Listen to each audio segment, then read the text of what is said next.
Oi gente, tudo bem? Eu sou a Laura e eu sou apresentadora do programa Bioquímica Simplificada. No episódio de hoje nós vamos falar sobre a bioquímica da selva. Esse é o Patrick está comendo. Você sabe o que acontece com o nosso corpo quando nós estamos comendo? Quando a gente come, o nosso corpo vai ter que quebrar os carboidratos que a gente recebe de alguma maneira. Para isso, ele vai realizar a glicólise. A glicose que vai entrar no nosso corpo vai ser quebrada até formar 2 piruvatos cada molécula.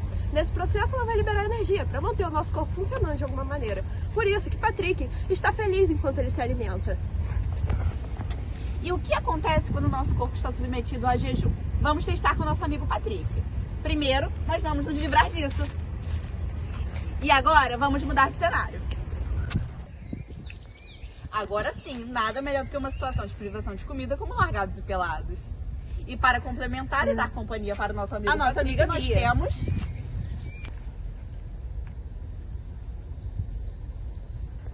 Nesse momento, se passaram exatamente 2 horas que eles estão sem comer.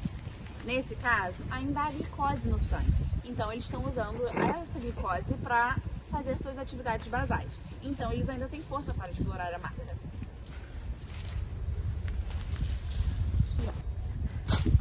Nesse momento, a reserva de glicose no sangue já abaixou. Então, eles já começaram a usar a reserva de glicogênio do fígado para manter suas atividades. Nesse momento, eles já conseguem sentir um pouco de fome.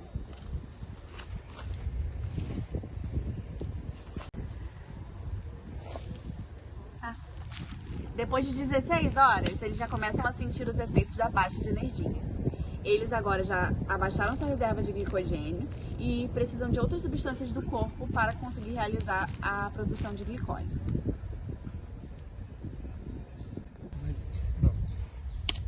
Dois dias se passaram e a reserva de glicogênio já acabou. Então o corpo precisa optar por outra via metabólica. Nesse caso é a gliconeogênese. Mas eu não tô sendo muito bem paga para isso, então a produção... chama outra pessoa aí.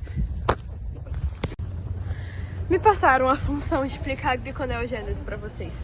Bem, a gliconeogênese é quando utilizam outras substâncias para poder formar a glicose, que é o que a gente vai querer usar. Nesse caso, pode ser usado tanto lactato, quanto proteínas, quanto triglicerídeos. Com os triglicerídeos é um caso à parte, porque a gente não vai poder usar os ácidos graxos, a gente vai usar só o glicerol que forma os triglicerídeos. Esse glicerol, primeiro, vai receber ATP e vai ganhar um fosfato junto com a ação de uma enzima. Depois disso, ele vai receber, vai vir um NAD+, e vai tirar 2 Hs, 2 hidrogênios, formando dihidroxiacetona fosfato. Essa substância já está na cadeia da glicólise, já está lá quando a gente forma gliceraldeído 3-fosfato e dihidroxiacetona fosfato. Se vocês podem se lembrar, o dihidroxiacetona fosfato, ele não é usado na glicólise em si. Ele vai ter que ser transformado em gliceraldeído 3-fosfato para assim continuar. E aí ele vai poder voltar para a cadeia normal. Então, ele vai voltar, vai para a glicólise para fazer um caminho inverso e virar glicose. Agora, o caso do lactato e das proteínas, que são principalmente tiradas dos músculos, ele vai ser diferente, porque eles vão dar jeito de virar piruvato.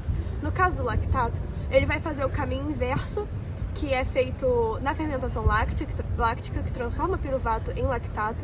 Nesse caso, o lactato vai ser transformado em piruvato, e esse piruvato vai ser usado para poder retornar a fazer o caminho inverso da glicólise. No caso das proteínas, elas vão ser quebradas em aminoácidos, e depois os aminoácidos vão ser quebrados em alanina e glutamina. Esses dois são uns dos principais, mas tem outros que podem ser usados. Depois de 21 dias de programa, Patrick já começou a queimar toda a sua reserva de glicogênio, glicose, tecido adiposo e proteínas do músculo. O braço de Patrick, que antes era assim, ficou dessa forma. Nesse caso, uma enzima vai retirar a amônia da glutamina e da alanina, transformando elas em piruvato, que também vai voltar pelo caminho inverso da glicólise, formando glicose. Agora, como que é esse caminho inverso? Como ele funciona? E como eles fazem o processo inverso da glicose? Bem, nós sabemos que a maioria das reações da glicose são reversíveis, porque elas não gastam tanta energia assim. Agora, existem 3 pontos de regulação que gastam bastante energia. Para isso, eles vão ter que dá uma caminhada maior para conseguir resolver. O que acontece é que os 3 pontos de regulação da glicólise são glicose se transformando em glicose 6-fosfato, frutose 6-fosfato se transformando em frutose 1,6-bifosfato e fosfenolpiruvato se transformando em piruvato. Então essas são as reações que vão ter que voltar. A gente começou com o piruvato como ponto de partida, já que a gente recebeu ele do lactato e dos aminoácidos da proteína. A partir disso, ele vai ter que voltar a ser fosfenolpiruvato.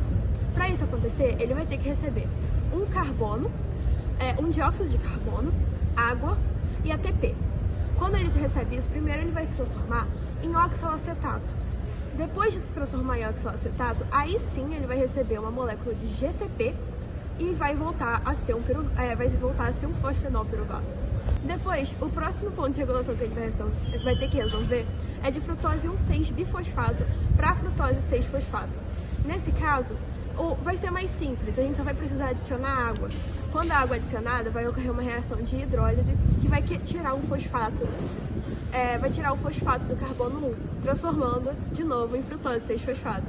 Depois disso, vai ter de novo, a gente vai ter que transformar a glicose 6-fosfato em glicose.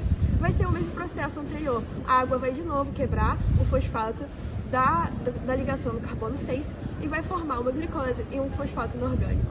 E é assim que a gliconeogênese ocorre. E assim encerramos mais um episódio de Bioquímica Simplificada no episódio Largados e Pelados.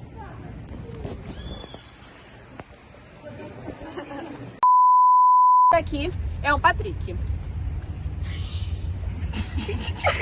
Já.